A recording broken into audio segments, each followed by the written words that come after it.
ದೇವರ ಪರಿಶುದ್ಧ ನಾಮಕ್ಕೆ ಸ್ತೋತ್ರವಾಗಲಿ. ಈ ಭಾನುವಾರ ವೇಳೆಯಲ್ಲಿ ಕರ್ತನು ನಿಮ್ಮನ್ನ ನನ್ನನ್ನು ನಮ್ಮೊಬ್ಬೊಬ್ಬರನ್ನ ಸೇರಿಸಿ ಆತನ ಪರಿಶುದ್ಧ ಆರಾಧನೆಗೆ ಬರುವಂತೆ ದೇವರು ಸಹಾಯ ಮಾಡಿದ್ದಾನೆ. ಹಾಡುಗಳ ಮುಖಾಂತರ ಮತ್ತು ವಾಕ್ಯದ ಮುಖಾಂತರ ಬೋಧಿತರಾಗುವಂತೆ, ನಾವು ಉತ್ತೇಜನ ಪಡೆಯುವಂತೆ, ನಾವು ಯಾವ ರೀತಿಯಾಗಿ ಜೀವಿಸಬೇಕು ಅದರ ವಿಷಯದಲ್ಲಿ ಕರ್ತನು ಕೂಡ ನಮ್ಮೊಂದಿಗೆ ಮಾತನಾಡುವಂತೆ ಕರ್ತನು ಸಹಾಯ ಮಾಡಿದ್ದಾನೆ. Welcome to the worship. ಆರಾಧನೆಗೆ ಆಹ್ವಾನ ಇದೆ. ಕರ್ತನು ನಿಮ್ಮನ್ನು ಬಲಪಡಿಸಲಿ, ಆಶೀರ್ವದಿಸಲಿ. ಪ್ರೀತಿಯ ದೇವಜನರೇ, ನಿಮ್ಮನ್ನು ನಮ್ಮ ಕರ್ತನಾದ ಯೇಸು ಕ್ರಿಸ್ತನ ನಾಮದಲ್ಲಿ ಈ ಮುಂಜಾನೆಯ ಆರಾಧನೆಗೆ ನಿಮ್ಮನ್ನು ನಾವು ಪ್ರೀತಿಯಿಂದ ಸ್ವಾಗತಿಸುವವರಾಗಿದ್ದೇವೆ. ದೇವರ ವಾಕ್ಯದಲ್ಲಿ ಹೀಗೆ ಹೇಳಿ ಅದೇನೆಂದ್ರೆ, ದೇವರ ಬಳಿಗೆ ಬರುವವನು ದೇವರು ಇದ್ದಾನೆ ಎನ್ನುವ ನಂಬಿಕೆಯಿಂದ ಬರ್ಬೇಕಂತ ಬರ್ದಿದೆ. ಈ ಆರಾಧನೆಯಲ್ಲಿ ನೀವು ಭಾಗವಹಿಸುವಾಗ ನಿಮ್ಮ ಹೃದಯದಲ್ಲಿರುವಂತಹ ಎಲ್ಲ ಅನುಮಾನ ಸಂಶಯಗಳನ್ನು ಬದಿಗಿಡ್ರಿ, ಕರ್ತನನ್ನು ನಂಬ್ರಿ. ಕರ್ತನು ಈ ಆರಾಧನೆಯನ್ನು ಹೊಂದಲು ಅರ್ಹನಾಗಿದ್ದಾನೆ. ಇದನ್ನು ನೀವು ಗಮನದಲ್ಲಿಟ್ಟುಕೊಂಡು ನೀವು ಆತನನ್ನು ಆರಾಧಿಸುವಾಗ ಕರ್ತನು ನಿಮ್ಮ ಮೇಲೆ ತನ್ನ ಸುವರಗಳನ್ನು ಸುರಿಸುವವನಾಗಿದ್ದಾನೆ. ಬನ್ನಿರಿ, ಆರಾಧಿಸೋಣ.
Praise the lord. ದೇವರ ನಾಮಕ್ಕೆ ಸ್ತೋತ್ರವಾಗಲಿ. ಈವರೆಗೆ ಕರ್ತನು ನಮ್ಮನ್ನು ನಡೆಸಿದ್ದಾನೆ, ಬಲಪಡಿಸಿದ್ದಾನೆ. ಈ ಕಷ್ಟದ ದಿನಗಳಲ್ಲಿ ನಾವೆಲ್ಲರೂ ಲಾಕ್ಡೌನ್ ಆಗಿದ್ದೇವೆ. ನಾವು ಕೂಡ ಲಾಕ್ಡೌನ್ ಆಗಿದ್ದೇವೆ. ನೋಡ್ತಿದ್ದೀರಲ್ಲ ಬ್ಯಾಕ್ಗ್ರೌಂಡು, ಇದು ನಮ್ಮ ಮನೆಯಲ್ಲೇ ರೆಕಾರ್ಡ್ ಮಾಡ್ತಿದ್ದೇವೆ. ಯಾಕಂದರೆ ಒಂದು ಆದೇಶ ಆಗಿದೆ, ನಾವು ಮನೇಲಿ ಇರಬೇಕು ಅಂತ, ನಮ್ಮ ಒಳಿತಕ್ಕೋಸ್ಕರ. ಹಾಗಾದರೆ ನಿಮ್ಮ ಮನೆಯಲ್ಲಿ ಕೂತು ಈ ಆರಾಧನೆಯಲ್ಲಿ ನೀವು ಪಾಲು ತೆಗೆದುಕೊಳ್ತಾ ಇದ್ದೀರಿ. ಇದು ಒಂದು ವಿಶೇಷವಾದ ಸಂಗತಿ. ಬನ್ನಿರಿ, ಆತನನ್ನು ಆರಾಧಿಸಿದ್ದೇವೆ. ಈಗ ಸತ್ಯವೇದವನ್ನು ನಾವು ಧ್ಯಾನ ಮಾಡುವಂಥ ಸಮಯದಲ್ಲಿ ಆತನು ಬರೆದಿರುವಂಥ ಗ್ರಂಥವನ್ನು ನಾವು ಓದುವಾಗ ಗ್ರಂಥಕರ್ತನನ್ನು, ಬರೆದಿರುವಂಥ ಕರ್ತನನ್ನು ನಾವು ಕೇಳಿಕೊಳ್ಳೋಣ. ಸಹಾಯಕ್ಕೋಸ್ಕರ ತಲೆಬಾಗಿಸಿ ಪ್ರಾರ್ಥನೆ ಮಾಡೋಣ. ಪ್ರೀತಿ ಸ್ವರೂಪನಾಗಿರುವ ನಮ್ಮ ತಂದೆ ಆದ ದೇವರೇ, ಈ ದಿನಕ್ಕಾಗಿ ನಿಮಗೆ ಅನಂತ ಸ್ತೋತ್ರವಾಗಲಿ. ಕರ್ತನೆ, ಒಡೆಯನೇ, ರಾಜನೇ, ಈ ಸಮಯದಲ್ಲಿ ವಿಶೇಷವಾಗಿ ನನ್ನೊಂದಿಗೆ ನಮ್ಮೊಬ್ಬೊಬ್ಬರಿಂದಿಗೂ ಇವತ್ತು ಉದ್ದೇಶಿಸಿ ಮಾತನಾಡು. ನನ್ನನ್ನು ಬದಲಾಯಿಸು, ನಿನ್ನ ಸಾರೂಪ್ಯಕ್ಕೆ ನನ್ನನ್ನು ನಡೆಸು, ನಮ್ಮೆಲ್ಲರ ನಡೆಸು, ಬಲಪಡಿಸು. ಕರ್ತನೆ, ಸೃಷ್ಟಿಯ ವಾರವನ್ನು ನೋಡ್ತಾ ಇದ್ದೇವೆ, ಸೃಷ್ಟಿ ಮಾಡಿರುವಂಥ ಬಲವನ್ನು ನೋಡ್ತಾ ಇದ್ದೇವೆ, ಸೃಷ್ಟಿ ಮಾಡಿರುವಂಥ ವಿಧಾನ ನೋಡ್ತಿದ್ದೇವೆ. ಕರ್ತನೆ, ಇವತ್ತು ನಮ್ಮನ್ನು ಬಲಪಡಿಸು, ಆಶೀರ್ವದಿಸು. ಇದರ ಮುಖಾಂತರ ನಮ್ಮೊಂದಿಗೆ ಮಾತನಾಡು. ನಿನ್ನ ಸೃಷ್ಟಿಯಾಗಿರುವ ನಾವು ಒಬ್ಬೊಬ್ಬರು ಕೂಡ ಸೃಷ್ಟಿಕರ್ತನನ್ನು ಆರಾಧಿಸುವಂತೆ ನೀನು ಸಹಾಯ ಮಾಡು. ನಮ್ಮೊಬ್ಬೊಬ್ಬರನ್ನು ಬಲಪಡಿಸಿ ನಡೆಸು. ಯೇಸು ಕ್ರಿಸ್ತನ ಹೆಸರು ಬೇಡಿದ್ದೇನೆ ತಂದೆ, ಆಮೆನ್. ಪ್ರಿಯ ದೇವಜನರೇ, ನಾವು ಕೆಲವು ವಾರಗಳಿಂದ ಈ ಸೃಷ್ಟಿ ವಾರದ ವಿಷಯ ನೋಡ್ತಾ ಇದ್ದೀವಿ, 7 ದಿವಸದ ವಿಷಯದಲ್ಲಿ. ಅದರಲ್ಲಿ ಈಗ ನಾವು 5 ದಿನಗಳು ನೋಡೇ ಆಯಿತು. 5 ದಿನಗಳು ನೋಡೇ ಆಯಿತು. ಈ 6 ದಿನಗಳ ಸೃಷ್ಟಿಯಲ್ಲಿ 7ನೇ ದಿವಸ ವಿಶ್ರಮಿಸಿಕೊಂಡ ಕರ್ತನು, 6 ದಿನದ ಸೃಷ್ಟಿಯಲ್ಲಿ ಮೊದಲನೇ ದಿವಸ ಕರ್ತನು ಬೆಳಕಾಗಲಿ ಅಂದಾಗ ಇದು ವಿಶ್ವಾಸಿಗೆ ಹೇಗೆ ಸೂಚನೆಯಾಗಿದೆ ಅಂತ ನಾನು ಹೇಳಿದ್ದೆ. ಏನಂತಂದರೆ, ಕತ್ತಲೆ ಆಗಿರುವಂಥ ನಮ್ಮ ಆತ್ಮದಲ್ಲಿ, ನಮ್ಮ ಪ್ರಾಣ ಆತ್ಮದಲ್ಲಿ ಆತನ ಬೆಳಕು ಉಂಟಾಗಬೇಕು, ಬೆಳಕಾಗಲಿ ಅಂದ. ಆಮೇಲೆ ವಿಶ್ವಾಸಿಗಳಾದ ಮೇಲೆ ನಾವು ಪ್ರತ್ಯೇಕವಾದ ಜೀವಿತವನ್ನು ಮಾಡಬೇಕು. 2ನೇ ದಿವಸ ಕರ್ತನು ಏನು ಮಾಡಿದ? ಮೇಲಿರುವಂಥ ನೀರುಗಳನ್ನು, ಕೆಳಗಿರುವಂಥ ನೀರುಗಳನ್ನು ಪ್ರತ್ಯೇಕಿಸಿದ ಅಥವಾ ವಿಂಗಡಿಸಿದ ಅಂದ್ಬಿಟ್ಟು ನಾವು ನೋಡ್ತೇವೆ. ನಾವು ಪರಿಶುದ್ಧವಾದ ಜೀವಿತ ಮಾಡಬೇಕು ಅಂದರೆ ನಾವು ಪ್ರತ್ಯೇಕವಾದ ಜೀವಿತವನ್ನು ನಾವು ಮಾಡಲೇಬೇಕಾಗ್ತದೆ. ದೇವರ ವಾಕ್ಯ ನಮಗೆ ಅದನ್ನು ತಿಳಿಸಿದೆ. 3ನೇ ದಿವಸ ಕರ್ತನು ಏನು ಮಾಡಿದ? ಒಣಭೂಮಿ ಬರುವಂತೆ ಆತನು ಆಜ್ಞೆ ಕೊಟ್ಟ ತಕ್ಷಣ ಒಣಭೂಮಿ ಎಲ್ಲ ಒಂದು ಕಡೆಗೆ, ಒಣನೆಲ್ಲ ಒಂದು ಕಡೆಗೆ ಮತ್ತು ನೀರೆಲ್ಲ ಒಂದು ಕಡೆಗೆ ಮಾಡಿದ ಕರ್ತನು. ಅವುಗಳಿಗೆ ಮೇರೆ ಹಾಕಿದ. ಮತ್ತು ಅಷ್ಟೇ ಅಲ್ಲ, 3ನೇ ದಿವಸದಲ್ಲಿ ಹಸಿರು ಹುಲ್ಲನ್ನು ಬೆಳೆಯುವಂತೆ ಮಾಡಿದ. ಕಾಯಿಪಲ್ಯ ಗಿಡಗಳು ಮತ್ತು ಹಣ್ಣು ಬಿಡುವಂಥ, ಅದರೊಳಗೆ ಅದರ ಬೀಜ ಇರುವಂಥ ಹಣ್ಣಿನ ಮರಗಳನ್ನು ಕರ್ತನು ಸೃಷ್ಟಿ ಮಾಡಿದ್ದಾನೆ. ಮತ್ತು ಅದು ಹೇಗೆ ನಮ್ಮ ವಿಶ್ವಾಸಿ ಜೀವನಕ್ಕೆ ಅಥವಾ ಒಂದು ಶಿಷ್ಯಳಾಗಿರುವ ಜೀವನಕ್ಕೆ ಹೇಗೆ ಇದು ಅನ್ವಯಿಸ್ತದೆ ಅಂದರೆ, ನಾವು ಕ್ರಿಸ್ತನಿಗೆ ಅಂಟಿಕೊಂಡು ಫಲ ಬಿಡುವಂಥ ವಿಶ್ವಾಸಿಗಳಾಗಿರಬೇಕು. ಮತ್ತು 4ನೇ ದಿವಸ ಏನು ನೋಡಿದೆವು? 4ನೇ ದಿವಸ ಸೂರ್ಯ ಚಂದ್ರ ನಕ್ಷತ್ರಗಳನ್ನು ದೇವರು ಬಾಯಿ ಮಾತಿನಿಂದ ಉಂಟು ಮಾಡಿದ್ದೀನಿ ಅಂದ್ಬಿಟ್ಟು ನಾವು ನೋಡ್ತೇವೆ. ಅದನ್ನು ಬಲವನ್ನು ನೋಡ್ತಿದ್ದೇವೆ ಇಲ್ಲಿ. ಆದರೆ ಅದು ಹೇಗೆ ಸೂಚನೆ ಆಗಿದೆ ನಮ್ಮ ವಿಶ್ವಾಸಿಯ ಜೀವನಕ್ಕೆ? ನೀತಿ ಸೂರ್ಯನಿಗೆ ಸೂಚನೆ ಆಗಿರುವಂಥ ಈ ಸೂರ್ಯನ ನೋಡಬೇಕಾಗಿದ್ದರೆ, ಆ ನೀತಿ ಸೂರ್ಯನ ಬೆಳಕನ್ನು ಪ್ರತಿಬಿಂಬಿಸುವಂಥ ಚಂದ್ರ ಆಗಿರಬೇಕು ನಾವು. ಮತ್ತು ಅಷ್ಟೇ ಅಲ್ಲ, ನಕ್ಷತ್ರಗಳ ವಿಷಯದಲ್ಲಿ ನೋಡಿದ್ದೇವೆ. ಯಾರನ್ನಾದರೂ ಯೇಸು ಕ್ರಿಸ್ತನ ಬಳಿಗೆ ತರುವಂಥವು, ಪರಿಚಯಿಸುವಂಥ ವ್ಯಕ್ತಿಯಾಗಿದ್ದರೆ, ನಾವು ದಾನಿಯೇಲ 12ರಲ್ಲಿ ನಾವು ನೋಡುವಂತೆ ಇಂಥವರು ಅವರು ನಕ್ಷತ್ರಗಳಂತೆ ಯುಗಾಂತರಗಳಲ್ಲಿ ಹೊಳೆಯುವಂಥವರಾಗಿದ್ದಾರೆ ಅಂತ. ಬೆತ್ಲೇಮಿನ ಸ್ಟಾರ್ ಆಫ್ ಬೆತ್ಲೇಮ್ ನೋಡಿದ್ವಿ. ಬೆತ್ಲೇಮಿಗೆ ನಡೆಸಿರುವಂಥ ಅಥವಾ ಜೋಯಿಸರು ನಡೆಸಿರುವಂಥ ನಕ್ಷತ್ರವನ್ನು ನೋಡಿದ್ದೇವೆ ಅಲ್ವಾ? ಯೇಸು ಕ್ರಿಸ್ತನ ಬಳಿಗೆ ನಡೆಸಿತ್ತು. ಹಾಗಾದರೆ ನಾವು ಕರ್ತನ ಬಳಿಗೆ ನಡೆಸುವಂಥವರು ನಾವು ಯಾವ ರೀತಿಯಾಗಿರ್ತೀವಿ ಅಂತಂದರೆ, ನಾವು ನಕ್ಷತ್ರಗಳಂತೆ ಹೊಳೆಯುವಂಥವರಾಗಿದ್ದೇವೆ. ಮತ್ತು 5ನೇ ದಿವಸ ಕರ್ತನು ನಮಗೆ ಏನು ಸಿದ್ಧ ಮಾಡಿಕೊಟ್ಟ? ಏನದು? ಜಲಚರಗಳನ್ನು, ಮೀನುಗಳನ್ನು, ಎಲ್ಲ ಥರವಾದ ಜಲಚರಗಳನ್ನು ಉಂಟು ಮಾಡಿದ. ಮತ್ತು ಆಕಾಶದಲ್ಲಿ ಹಾರಾಡುವಂಥ ಪಕ್ಷಿಗಳನ್ನು ಉಂಟು ಮಾಡಿದ. ನಾವು ಹಾಗೆ ನೋಡಿದೆವು. ವಿಶ್ವಾಸಿಗೆ ಸೂಚನೆ ಆಗಿದೆ ಅಂತಂದರೆ, ಮೀನು ದೇವರಿಗೆ ವಿಧೇಯ ಆಯಿತು ಅಂದ್ಬಿಟ್ಟು ನಾವು ನೋಡ್ತೇವೆ. ವಿಧೇಯತ್ವವನ್ನು ತೋರಿಸ್ತದು. It obeyed God's command. ಯೋನನನ್ನು ನುಂಗುವುದಕ್ಕೆ ಆ ಮೀನು ದೊಡ್ಡ ಮೀನು ಅಲ್ವಾ? ಸರಿ. ಆಮೇಲೆ ಶಿಷ್ಯರ ಜೀವಿತದಲ್ಲಿ ಕೂಡ ಮೀನು ಹಿಡಿಯೋದಕ್ಕೆ ಪ್ರಯತ್ನ ಪಟ್ಟಾಗ ಅವರು ಇಡೀ ರಾತ್ರಿ ಪ್ರಯಾಸ ಪಟ್ಟರು, ಒಂದು ಮೀನು ಸಿಗಲಿಲ್ಲ. ಕರ್ತನು ಒಂದು ಮಾತು ಹೇಳಿರಬೇಕು ಆ ಮೀನುಗಳಿಗೆ, ರಾತ್ರಿ ಎಲ್ಲ ಈ ಬೋಟ್ ಹತ್ರ ಅಥವಾ ಈ ದೋಣಿ ಹತ್ರ ಹೋಗಬೇಡ್ರಿ ಅಂತ. ಅವು ಹಾಗೆ ಆ ದೋಣಿ ಹತ್ರ ಬಂದಿರಲಿಲ್ಲ. ಅವರು ಬೆಸ್ತರಾಗಿದ್ದರು, ಆದರೂ ಕೂಡ ಹಿಡಿಯೋಕ್ಕಾಗಲಿಲ್ಲ ಅವ್ರಿಗೆ.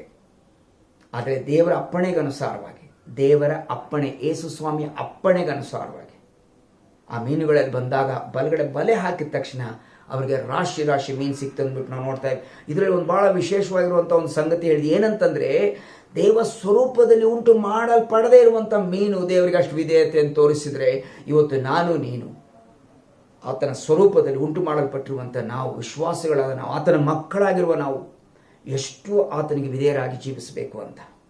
ಇದು 5ನೇ ದಿವಸದ ಒಂದು ಕೊನೆ ಎಂದ್ಬಿಟ್ಟು ನಾವು ನೋಡ್ತೇವೆ. ಮತ್ತು ಆ ಪಕ್ಷಿಗಳ ವಿಷಯದಲ್ಲಿ ನೋಡಿದ್ದೇವೆ. ಪಾರಿವಾಳದಂತೆ ನೀವೇನಾಗಿರಬೇಕು?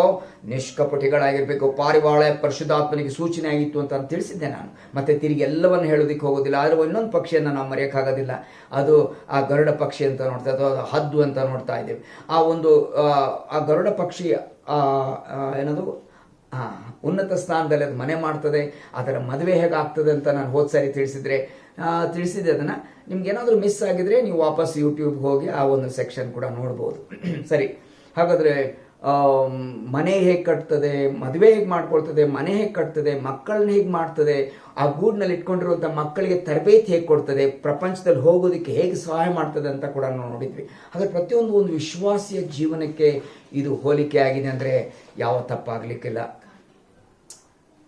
ಕಾಗೆ ವಿಷಯದಲ್ಲಿ ಕೂಡ ನಾವು ನೋಡಿದ್ವಿ ಅಲ್ವಾ? ಕಾಗೆ ಒಂಥರ ಅಶುದ್ಧ ಪಕ್ಷಿ ಆಗಿದ್ರೂ ಕೂಡ ದೇವರ ಮಾತಿಗನುಸಾರವಾಗಿ ಅದೆಂದಾದರೂ ಬೇರೆಯವರಿಗೆ ಊಟ ಕೊಡ್ತದೆ, ಅದೇ ಕಚ್ಚಾಡ್ತದೆ. ಆದರೆ ದೇವರಿಗೆ ವಿಧೇಯ ಆಗಿ ಅದು ಏನು ಮಾಡ್ತು ಅಂತಂದರೆ, ವಿಧೇಯತೆಯನ್ನು ತೋರಿಸಿ ಮಾಂಸವನ್ನು ಅದು ಎಲಿಯನಿಗೆ ತಂದು ಕೊಡ್ತೆ ಅಂದ್ಬಿಟ್ಟು ನಾವು ಹಳೆ ಒಡಂಬಡಿಕೆಯಲ್ಲಿ ನೋಡ್ತೇವೆ. ಹಾಗಾಗೋಣ ಕರ್ತನ ಕೃಪೆಯಿಂದ, ಕರ್ತನ ಸಹಾಯದಿಂದ. ಹಾಗಾದ್ರೆ ಇವತ್ತು ಒಂದು ಕೆಲಸ ಮಾಡೋಣ. ಇವತ್ತು 6ನೇ ದಿವಸಕ್ಕೆ ನಾವು ಬರೋಣ. 6ನೇ ದಿವಸಕ್ಕೆ ವಾಕ್ಯವನ್ನು ಓದಿಕೊಳ್ಳೋಣ. ಆದಿಕಾಂಡ 1ನೇ ಅಧ್ಯಾಯ 24ನೇ ವಚನದಿಂದ 28ನೇ ವಚನದವರೆಗೆ ನಾವು ವಾಕ್ಯವನ್ನು ಕೇಳಿಸಿಕೊಳ್ಳೋಣ. ಮತ್ತು ದೇವರು ಭೂಮಿಯಿಂದ ಜೀವಜಂತುಗಳು ಉಂಟಾಗಲಿ, ಪಶು ಕ್ರಿಮಿಗಳು, ಕಾಡು ಮೃಗಗಳು ತಮ್ಮ ತಮ್ಮ ಜಾತಿಗನುಸಾರವಾಗಿ ಹುಟ್ಟಲಿ ಅಂದನು. ಹಾಗೆಯೇ ಆಯಿತು. ದೇವರು ಕಾಡು ಮೃಗಗಳನ್ನು, ಪಶುಗಳನ್ನು, ನೆಲದ ಮೇಲೆ ಹರಿದಾಡುವ ಕ್ರಿಮಿಕೀಟಗಳನ್ನು ಅವುಗಳ ಜಾತಿಗನುಸಾರ ಉಂಟು ಮಾಡಿದನು. ಆತನು ಅದನ್ನು ಒಳ್ಳೆಯದೆಂದು ನೋಡಿದನು. ಇಷ್ಟಕ್ಕೆ ಸಾಕನ್ಸ್ತಾ ಇದೆ. ಯಾಕಂತಂದ್ರೆ ಪಶು ಪ್ರಾಣಿಗಳ ವಿಷಯದಲ್ಲಿ ನಾವು ನೋಡ್ತಾ ಇದ್ದೀವಿ. ಎಲ್ಲಾ ತರವಾದ ಪ್ರಾಣಿಗಳನ್ನ ಕರ್ತನು ಬರೀ ಬಾಯಿ ಮಾತಿನಿಂದ ಉಂಟು ಮಾಡಿದ್ದಾರೆ. ಈ ಭೂಮಿಗೆ ಮಾತನಾಡಿದ. ಭೂಮಿಯಿಂದ ಹುಟ್ಟಲಿ ಅಂದ ತಕ್ಷಣ ಫಿನಿಶ್ ಆಗೋಯ್ತು. ಅಲ್ಲಿ ಸೃಷ್ಟಿ ಆಗಲಿ ಅಂದ ತಕ್ಷಣ ಆಗೋಯ್ತು. ಯಾಕಂದ್ರೆ ಸೃಷ್ಟಿಕರ್ತನ ವಾಕ್ಯ ಅದು ಬಹಳ ಪವರ್ಫುಲ್ ಆಗಿರುವಂಥದ್ದು. ಅದಕ್ಕೆ ನಾನು ಒಂದ್ಸಾರಿ ಹೇಳಿದ್ದೆ ನಿಮಗೆ, 2 ಥರವಾದ ಒಂದು ಆ ಮಾತಿನಲ್ಲಿ 2 ಥರವಾದ ಒಂದು ಗುಣಲಕ್ಷಣ ಇದೆ ಅಂತ. ಒಂದು ರೇಮ ಅಂತಂದ್ರೆ the spoken creative power of God's word ಅಂತ ನೋಡ್ತಾ ಇದ್ದೀವಿ.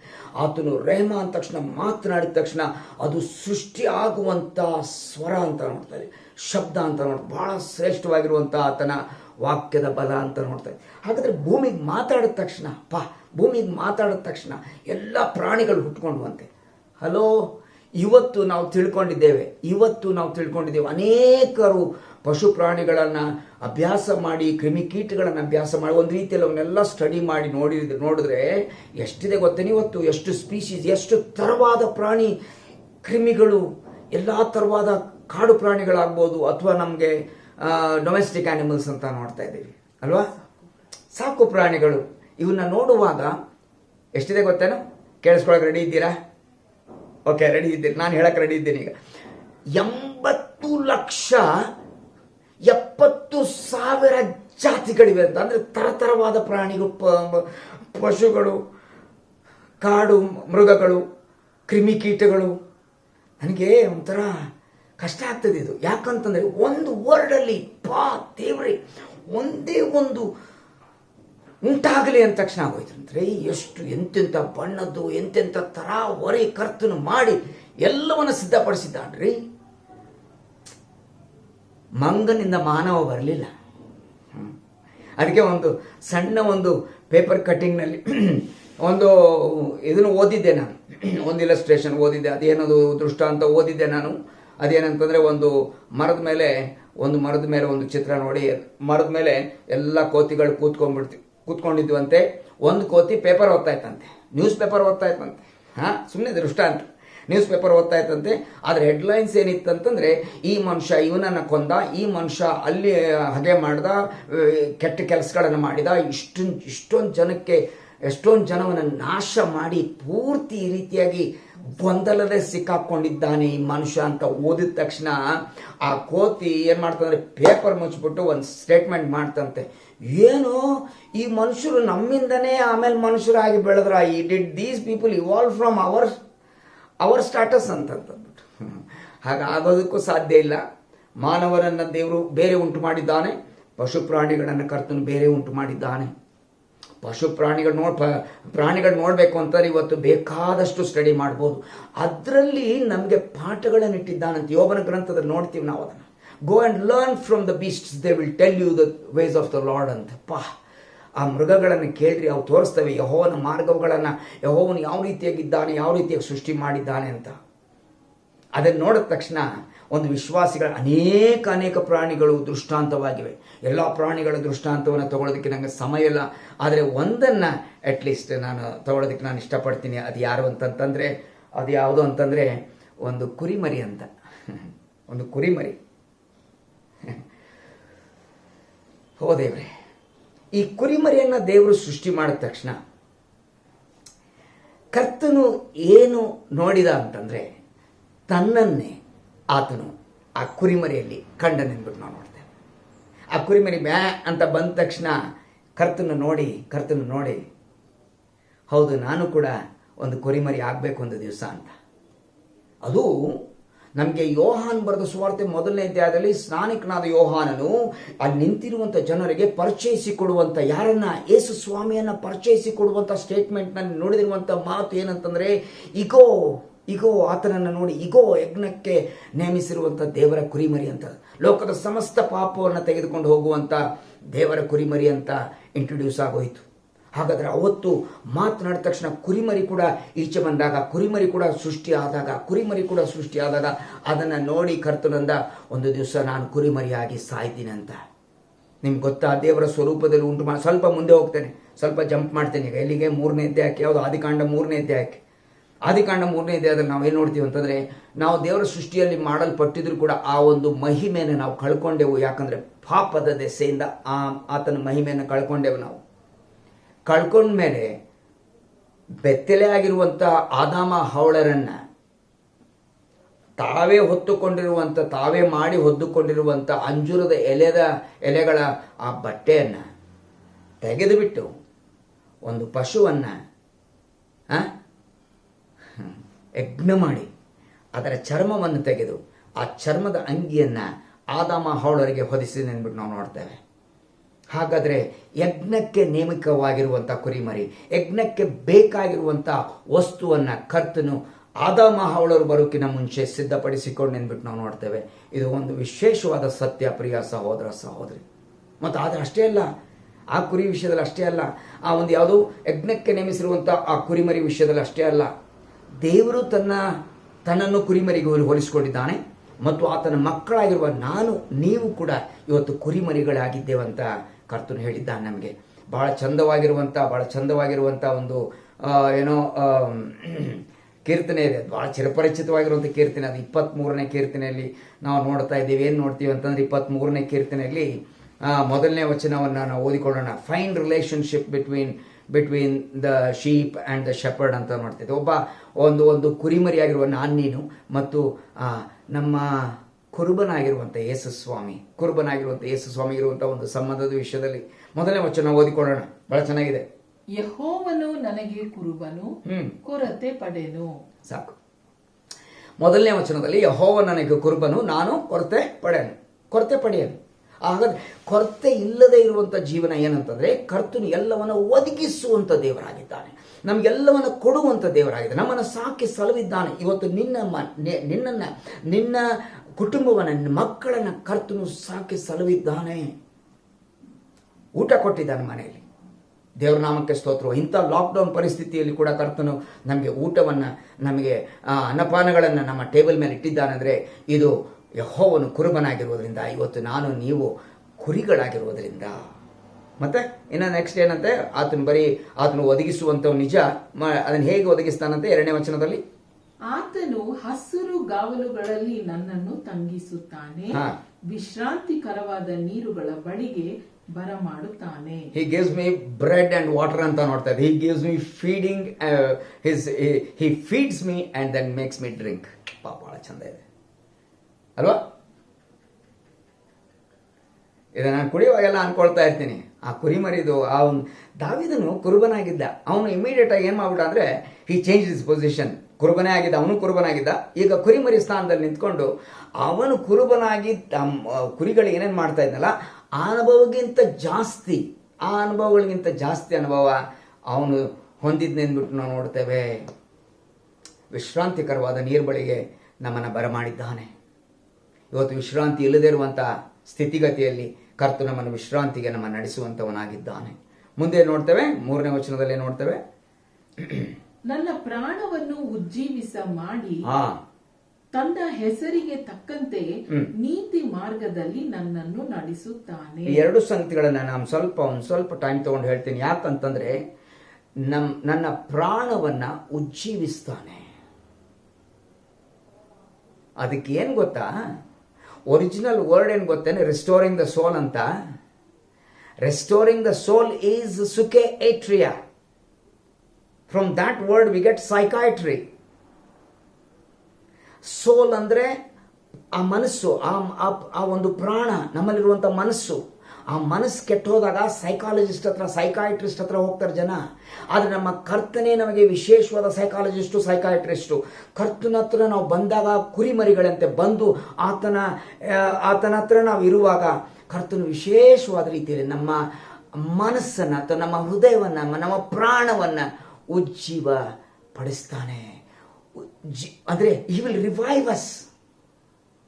ಎಷ್ಟು ಬೇಕ್ರಿ ನಮಗೆ ಇವತ್ತು ಎಷ್ಟೊಂದು ಜನ ಡಿಪ್ರೆಷನ್ಗೆ ಹೋಗ್ಬಿಟ್ಟಿದ್ದಾರೆ. ಇವತ್ತು ಈ ಒಂದು ಪರಿಸ್ಥಿತಿಯಿಂದ ಡಿಪ್ರೆಷನ್ಗೆ ಹೋಗಿದ್ದಾರೆ. ಅಂದರೆ ಎಷ್ಟು ಎಷ್ಟು ತಗ್ಗುವಿಕೆ ಆಗಿದೆ ಅಂತಂದರೆ ಇದು ಹೇಳಲಿಕ್ಕಾಗಲ್ಲ. ಬಹಳವಾಗಿ ಕುಗ್ಗಿದ್ದಾರೆ ಇವತ್ತು ಜನರು. ಕಣ್ಣೀರು ಇಲ್ಲಿ ಕೆಲವರು ಬೇಗ ಬಂದ್ಬಿಡ್ತದೆ ಕಣ್ಣೀರು, ಕೆಲವ್ರಿಗೆ ಬರಲ್ಲ. ಇಲ್ಲಿ ಅಳ್ತಾ ಇರ್ತಾರೆ, ಅವರು ಇಲ್ಲಿ ಒಳಗಡೆ ಅಳ್ತಾ ಇರ್ತಾರೆ. ಈ ಮನಸ್ಸನ್ನು ಉಜ್ಜೀವ ಮಾಡುವಂಥ ಆ ಸೃಷ್ಟಿಕರ್ತನಾಗಿರುವ ಆ ಒಳ್ಳೆ ಕುರುಬನಾಗಿರುವಂಥ ಯೇಸು ಕ್ರಿಸ್ತನ ಹತ್ರ ಬಂದು ಕುರಿಯಾಗಿ ನಾನು ನಿಂತ್ಕೊಂಡಿದ್ದೇನೆ ಕರ್ತನೆ ಅಂದು 6ನೇ ದಿವಸ ನೀನು ಪ್ರಾಣಿಗಳನ್ನು ಉಂಟು ಮಾಡಿರುವಂಥ ಒಂದು ಕುರಿ ಇದೆಯಲ್ಲ, ಆ ಕುರಿ ನಾನಾಗಿದ್ದೇನೆ ದೇವರೇ. ಕರ್ತನೆ, ನನ್ನನ್ನು ಕರುಣಿಸು ದೇವರೇ. ನನ್ನ ಮನಸ್ಸು ಕೆಟ್ಟು ಹೋಗಿದೆಯಪ್ಪ, ನನ್ನ ಸ್ವಂತದವ್ರನ್ನ ಕಳ್ಕೊಂಡಿದ್ದೇವ ಕರ್ತನೆ, ನನಗೆ ಸಹಾಯ ಮಾಡು ತಂದೆ ಅಂತ ಬೇಡಿಕೊಂಡ್ರೆ definitely God is able to comfort us. ಸಹಾಯ ಮಾಡ್ತಾನೆ ರೀ. ಮುಂದೆ ಹೋಗೋಣ. ಇನ್ನೊಂದು ಅದ್ಯಾವುದು ಅಂತಂದರೆ ಅದೇ ವಚನದಲ್ಲಿ ಏನು ನೋಡಿದ್ದೀವಿ ನಾವು?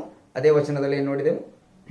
ತನ್ನ ಹೆಸರಿಗೆ ತಕ್ಕಂತೆ ನೀತಿ ಮಾರ್ಗದಲ್ಲಿ ನನ್ನನ್ನು ನಡೆಸುತ್ತಾನೆ. ಇದು ದೊಡ್ಡ ಸಬ್ಜೆಕ್ಟ್. ಇದು ಆತನ ಹೆಸರಿಗೆ ತಕ್ಕಂತೆ.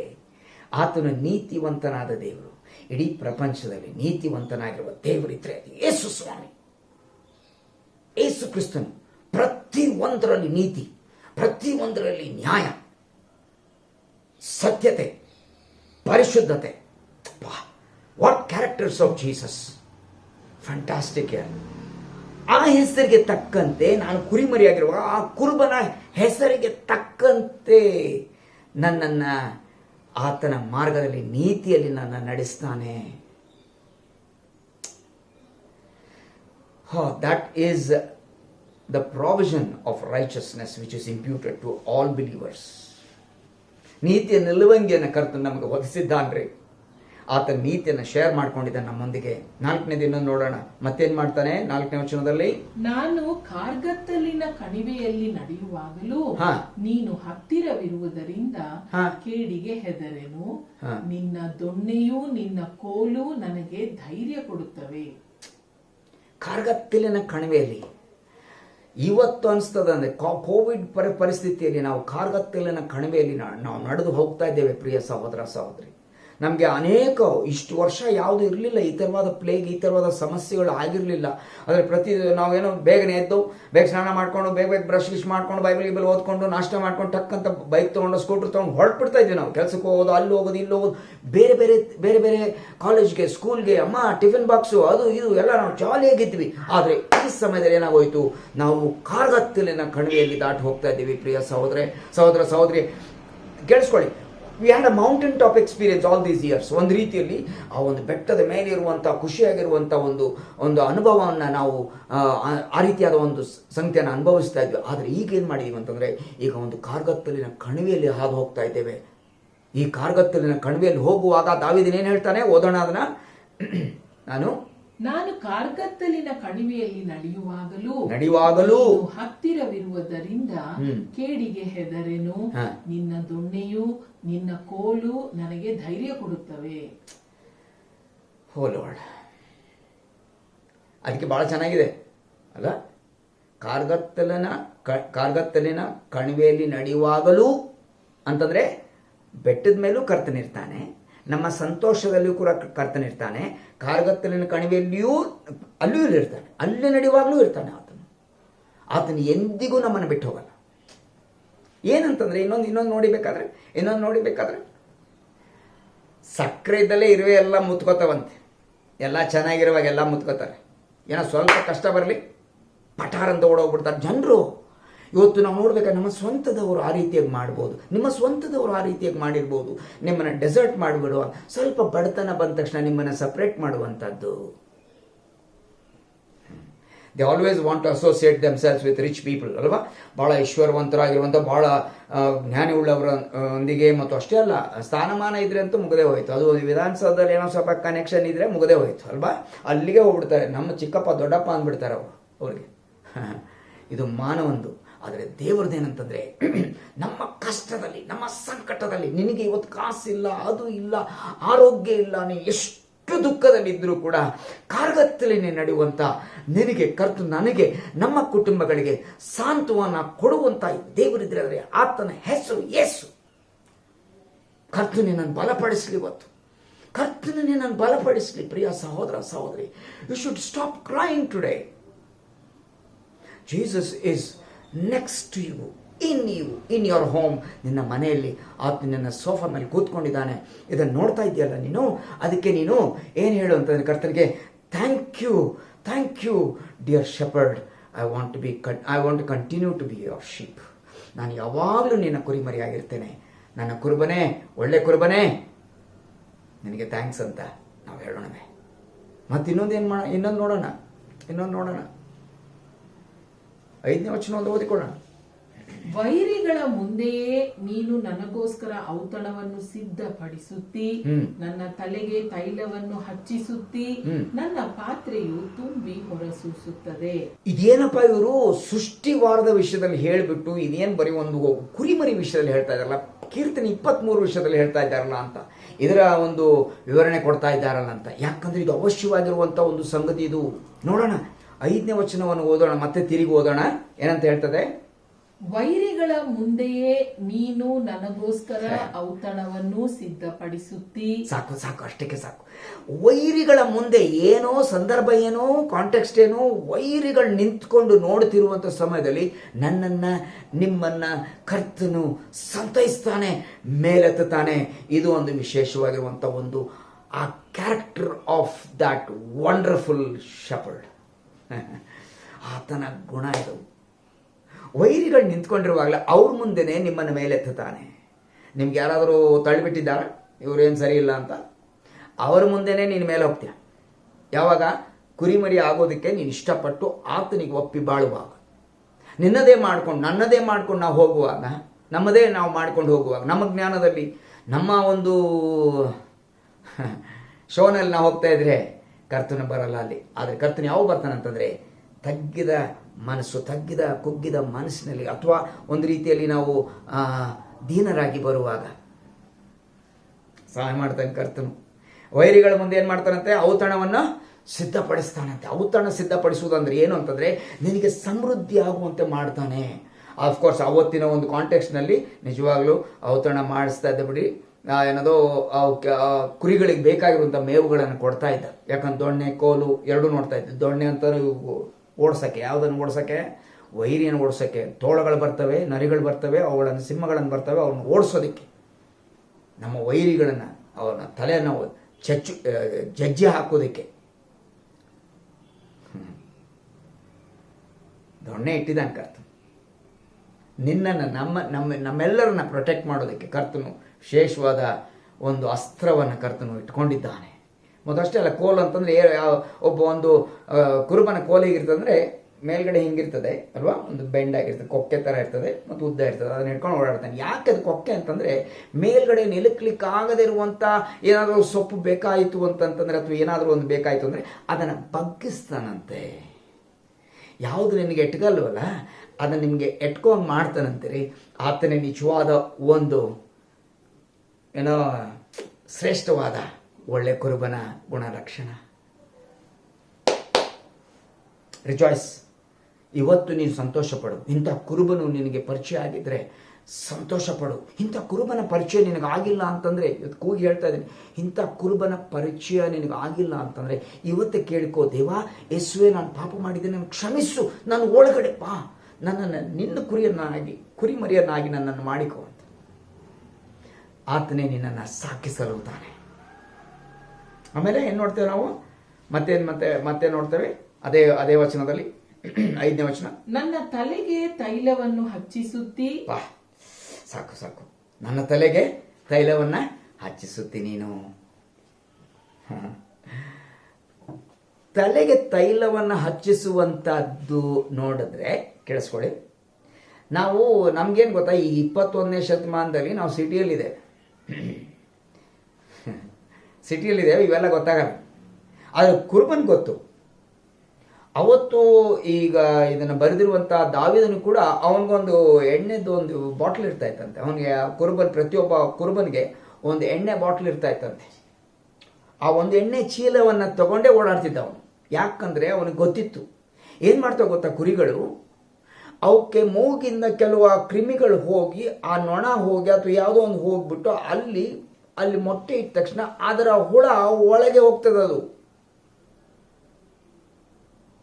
ನಾನು ನೋಡಿದ್ದೇನೆ ಅದನ್ನ ಒಂದು ತಲೆಯಲ್ಲಿ ಅದನ್ನು ನೋಡ್ಬೇಕು. ಆ ಮೆದುಳ ಹತ್ರ ಕೆಲವೊಂದು ಸರಿ ಆ ಮೂಗತ್ರ ಹುಳಗಳಿರ್ತವೆ ಅಲ್ಲಿ. ನಾನು ಇದನ್ನೇ ನೋಡಬೇಕು ಅಂತ ಹೋಗಿದ್ದೆ ಒಂದ್ಸರಿ. ಅವ್ರು ಹಿಂಗೆ ತೆಗಿತಾ ಇದ್ರು ಅದನ್ನ. ಓಕೆ, ಕೇಳಿಸ್ಕೊಳ್ಳಿ. ಅದು ಹೋಗ್ಬಿಟ್ಟು ಇಲ್ಲೆಲ್ಲ ಗುದು ಒಳಗಡೆ ಹಿಂಗೆ ಆಗ್ತಾ ಇರುವಾಗ ಅದೇನು ಮಾಡ್ತಿತ್ತು ಅಂತಂದರೆ, ಅದು ಹೋಗಿ ಒಂದು ಇರುವಂಥ ಬಂಡೆಗೋ ಅಥವಾ ಒಂದು ಮರಕ್ಕೋ ಡಿಗ್ಗಿ ಹೊಡಿತಾ ಇತ್ತಂತೆ. ಹೊಡೆದು ಯಾಕಂದ್ರೆ ಅಲ್ಲಿ ಒಳಗಡೆ ನೆವೆ ಆಗ್ತಾ ಇದೆ, ಅಲ್ಲಿ ಕೆರ್ಕೊಳಕ್ಕಾಗಲ್ಲ. ಅಂಥ ಪರಿಸ್ಥಿತಿ ಬಂದಾಗ ಆ ಕುರುಬನ್ ಏನು ಮಾಡ್ತಾನಂದರೆ, ಆ ಮೂಗಿನಿಂದ ತಲೆವರೆಗೂ ಎಣ್ಣೆ ಹಚ್ತಾ ಇದ್ದಂತೆ, ತೈಲವನ್ನು ಹಚ್ತಾ ಇದ್ದಂತೆ. ಆ ತೈಲ ಹಚ್ಚಿದ ತಕ್ಷಣ ಏನಾಗ್ತಾ ಇತ್ತು, ಅದರಿಂದ ಆ ವಾಸನೆಯಿಂದ ಹುಳುಗಳು ಹತ್ತಿರ ಬರ್ತಾ ಇರಲಿಲ್ಲ. ಇವತ್ತು ಕರ್ತನು ನಾವು ತಲೆ ಚಚ್ಕೊತಾ ಇದ್ದೀವಲ್ಲ ಒಂದು ರೀತಿಯಲ್ಲಿ, ಅದಕ್ಕೆ ವಿಶೇಷವಾದ ತೈಲವನ್ನು ಇಟ್ಟಿದ್ದಾನೆ.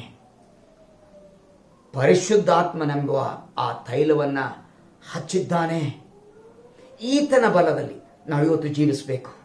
ನಮ್ಮದೇ ತಲೆ ಹೊಡ್ಕೋಬಾರ್ದು, ಯಾವ ವಿಷಯದಲ್ಲಿ ಕೂಡ ತಲೆ ಚಚ್ಕೋಬಾರ್ದು.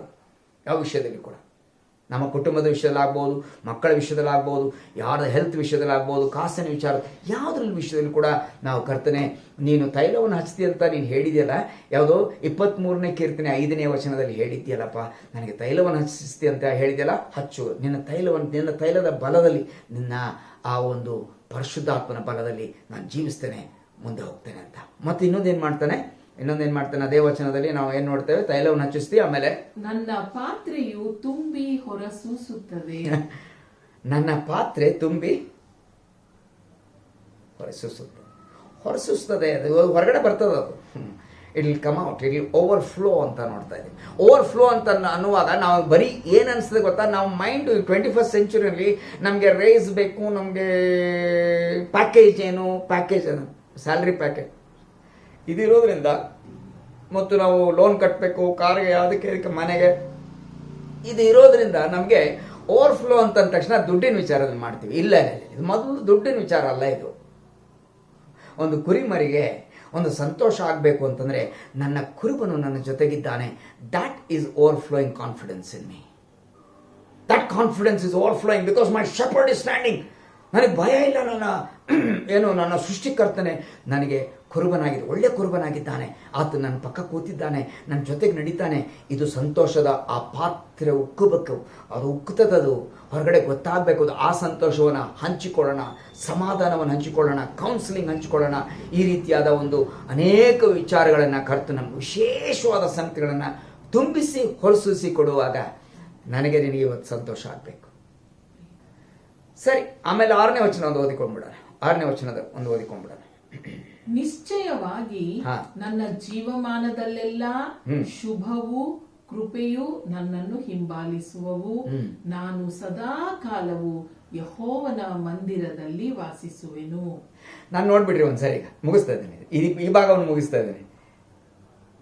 ನನ್ನ ಜೀವಮಾನ ಕಾಲವೆಲ್ಲ ಅಂದರೆ ನಾನು ಈ ಲೋಕದಲ್ಲಿ ಈ ಧರೆ ಮೇಲೆ ನಡ್ಕೊಂಡು ಹೋಗ್ತಿರುವಂಥ ಸಮಯದಲ್ಲಿ, ನನ್ನ ಏರಿಯಾನಲ್ಲಿ ನಾನು ಇರ್ತಿರುವಂಥ ಬೆಂಗಳೂರು ಆಗ್ಬೋದು, ಮೈಸೂರು ಆಗ್ಬೋದು, ಯಾವುದೇ ಹುಬ್ಳಿ ಧಾರವಾಡ ಆಗ್ಬೋದು, ಯಾವುದೇ ಪಟ್ಟಣದಲ್ಲಿ, ಯಾವುದೇ ಸಿಟಿನಲ್ಲಿ ಇದ್ರೂ ಕೂಡ, ಯಾವ ಜಾಗದಲ್ಲಿ ಇದ್ರೂ ಕೂಡ ನಾವು ಈ ಒಂದು ಲೋಕದ ಮೇಲೆ ನಡೀತಾ ಇದ್ದೇವೆ. ಸಂಕಟ ಕಷ್ಟಗಳು ಇದೇ ನಿಜ. ಆದರೆ ಏನಂತೆ ನನ್ನ ಜೀವಮಾನ ಕಾಲವೆಲ್ಲ 2 ಸಂಗತಿಗಳು ನನ್ನ ಜೊತೆಗೆ ಬರ್ತವೆ. ಯಾಕೆ ಗೊತ್ತಾ? ಇಲ್ಲಿ ಕೇಳಿಸ್ಕೊಳ್ಳಿ. ನಾನು ನೋಡಿ ಓಕೆ, ನಾನು ನೋಡಿದ್ರೆ ಓಕೆ, ವೆರಿ ಗುಡ್. ಈಗ ಒಂದು ಬ್ರಿಡ್ಜ್ ಅಥವಾ ಒಂದು ಸೇತುವೆ ಇದ್ರೆ, ಭಯಂಕರವಾದ ನದಿ ಮೇಲೆ ಇರುವಂಥ ಬ್ರಿಡ್ಜ್ ಇದ್ರೆ ಅದಕ್ಕೆ ರೇಲಿಂಗ್ಸ್ ಬೇಕಾಗ್ತದೆ. ಎಷ್ಟಿರ್ತದೆ? ಒಂದೇ ಇರ್ತದಾ? ಇಲ್ಲ, 2 ಇರ್ತದೆ. ಯಾಕಂದರೆ ಈ ಕಡೆ ಆದರೂ ಬೀಳ್ಬೋದು, ನೀನು ಈ ಕಡೆ ಆದರೂ ಬೀಳ್ಬೋದು. ಅದಕ್ಕೋಸ್ಕರ ಒಂದು ಕಡೆ ಶುಭ, ಒಂದು ಕಡೆ ಕೃಪೆ. ಆತನ ರೇಲಿಂಗ್ಸ್ ಹಾಕಿದ್ದಾನ್ರಿ, so that we will not be destroyed. ಈ ಧರೆಯಲ್ಲಿ ನಾವು ನಡೆಯುವಂಥ ಸಮಯದಲ್ಲಿ, ಈ ಒಂದು ಕಷ್ಟದ ಸಮಯದಲ್ಲಿ ಕೂಡ ನಾವು ನಡೆಯುವಾಗ ಆತನ ಏನ್ ಮಾಡಿದಾನಂತೆ, ಓದ್ಬಿಡೋಣ ಅದನ್ನ. ಅದೇನಂತೆ, ನನ್ನ ನಿಶ್ಚಯವಾಗಿ ನನ್ನ ಜೀವಮಾನದಲ್ಲೆಲ್ಲ ಶುಭವು ಕೃಪೆಯು ನನ್ನನ್ನು ಹಿಂಬಾಲಿಸ್ತವೆ, ನನ್ನ ಜೊತೆಗೆ ಇರ್ತವೆ. ಫ್ಯಾಂಟಾಸ್ಟಿಕ್. ಆಮೇಲೆ ಹಿಂಗೆ ನಡ್ಕೊಂಡು ಹೋಗುವಂಥ ಸಮಯದಲ್ಲಿ ಈ ರೇಲಿಂಗ್ಸ್ ಇರೋದ್ರಿಂದ ಆಮೇಲೆ ಏನು ಮಾಡ್ತೀನಿ ಗೊತ್ತಾಯ್ತು, ಇದು ರೇಲಿಂಗನ್ನು ಒಂದು ಸ್ವಲ್ಪ ಏರಿಸ್ತೀನಿ, ಹಿಂಗೆ ಏರಿಸ್ತೀನಿ ಅದನ್ನು. ಹಾಗಾದ್ರೆ ಶುಭವು ಕೃಪೆಯು ಈ ರೀತಿಯಾಗಿ ನಡ್ಕೊಂಡು ಹೋಗಿ ನಿಶ್ಚಯವಾಗಿ ಒಂದು ದಿವಸ ಒಂದು ಸ್ಥಳಕ್ಕೆ ಹೋಗ್ತಾ ಇದ್ದೀವಿ. ಅದ್ಯಾವುದು? ನಾನು ಸದಾ ಕಾಲವು ಯೆಹೋವನ ಮಂದಿರದಲ್ಲಿ ವಾಸಿಸುವೆ. ಟೈಮ್ ಇಲ್ಲ ಅಲ್ಲಿ, ಸದಾ ಕಾಲ. ಟೈಮ್ ವಾಚು ಇಲ್ಲ, ಕ್ಯಾಲೆಂಡರು ಇಲ್ಲ. Praise the lord. ಸದಾ ಕಾಲ ಯೆಹೋವನ ಮಂದಿರದಲ್ಲಿ ವಾಸ ಮಾಡುವಂಥವರಾಗಿದೆ.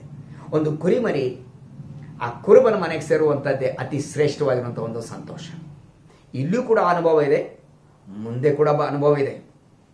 ಆದರೆ ಒಂದು ಸಣ್ಣ ಸಂಗತಿಯನ್ನು ನಿಮಗೆ ತೋರಿಸ್ತಾ ಇದ್ದೀನಿ. ಅದು ಒಂದು ದೊಡ್ಡ ಒಂದು ದೃಷ್ಟಾಂತವಾಗಿದೆ. ಅಷ್ಟೇ ಅಲ್ಲ, ನನಗೆ ಇವತ್ತು ನಮಗೆ ಬೇಕಾಗಿರುವಂಥ ಸಾಂತ್ವವನ್ನು ಕೊಡುವಂಥ ಒಂದು ಭಾಗವಾಗಿದೆ. ಪ್ರಿಯ ಸಹೋದರ ಸಹೋದರಿ, ಯೆಶಾಯನು ಬರೆದ ಗ್ರಂಥ 40ನೇ ಅಧ್ಯಾಯದಲ್ಲಿ ಇದನ್ನು ನಾವು ನೋಡಲಿಕ್ಕೆ ಸಾಕು. ಯೆಶಾಯನು ಬರೆದ ಗ್ರಂಥ 40ನೇ ಅಧ್ಯಾಯದಲ್ಲಿ ಹೀಗೆ ನೋಡ್ತಿದ್ದೀವಿ ಅಂದರೆ, ಕೇಳಿಸ್ಕೊಳ್ಳಿ. ಆ ಸಂದರ್ಭಕ್ಕೆ ಹೋಗ್ಬೇಕು ನಾವು. ಆ ಸಂದರ್ಭ ಅಂದರೆ ಕುರುಬ ಕುರಿ, ಆ ಸಂಬಂಧ ಮತ್ತು ಆ ಸಂದರ್ಭದಲ್ಲಿ ಹೋಗಬೇಕು.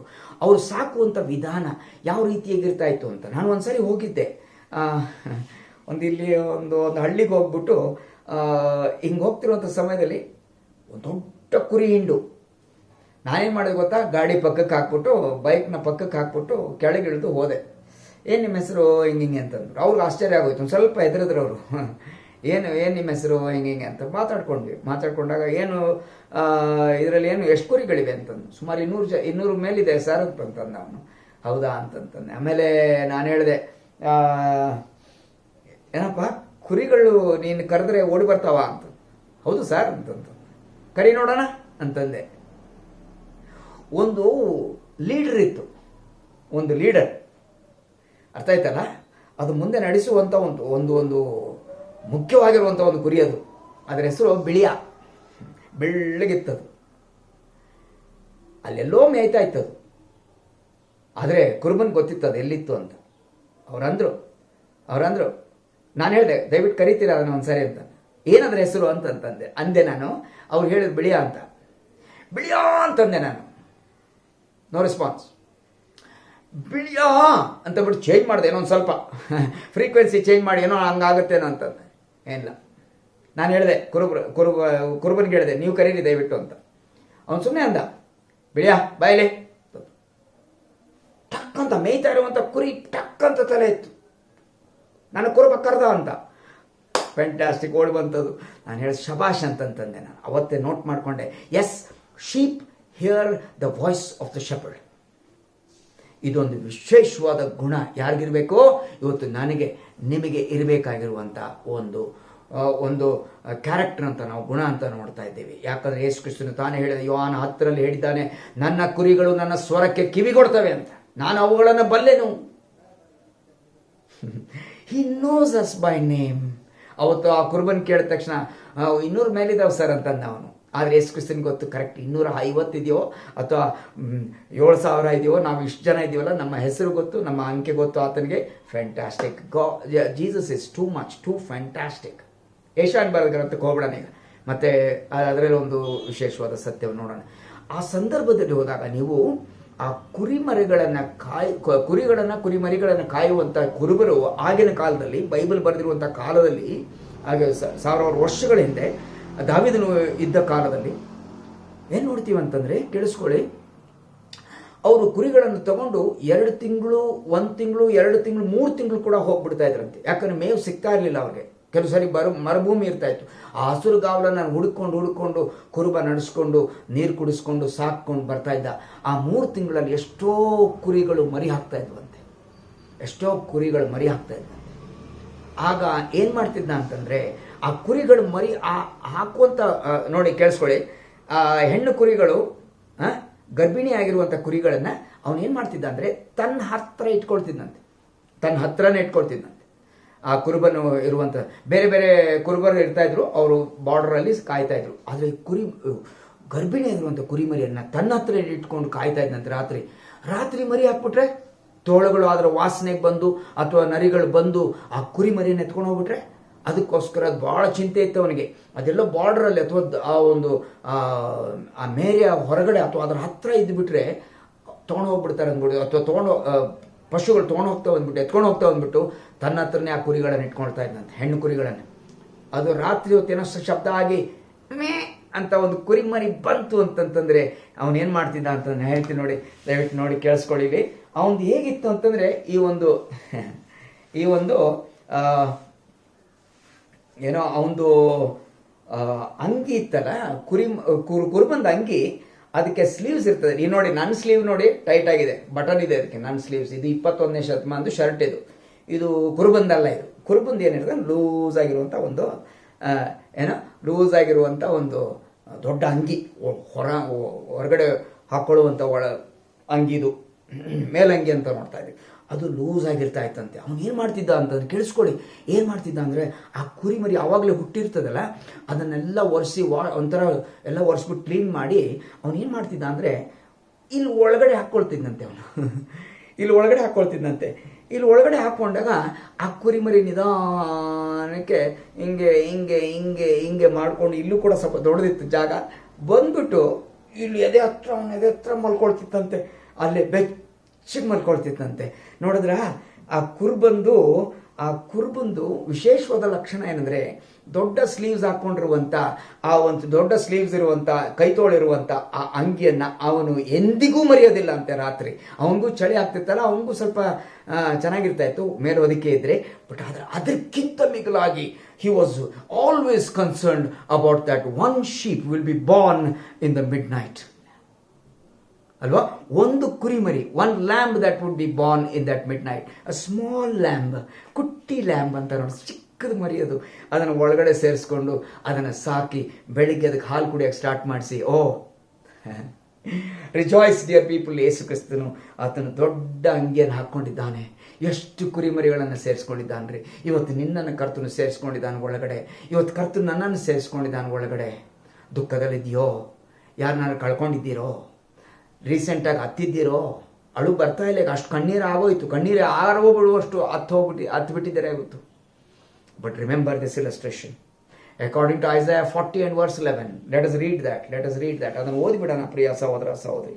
ಆತನು ಕುರುಬನಂತೆ ತನ್ನ ಮಂದೆಯನ್ನು ಮೇಯಿಸುವನು, ಮರಿಗಳನ್ನು ಕೈಯಿಂದ ಕೂಡಿಸಿ ಎದೆಗೆತ್ತಿಕೊಳ್ಳುವನು, ಹಾಲು ಕುಡಿಸುವ ಕುರಿಗಳನ್ನು ಮೆಲ್ಲಗೆ ನಡೆಸುವನು ಎಂದು ಸಾರು.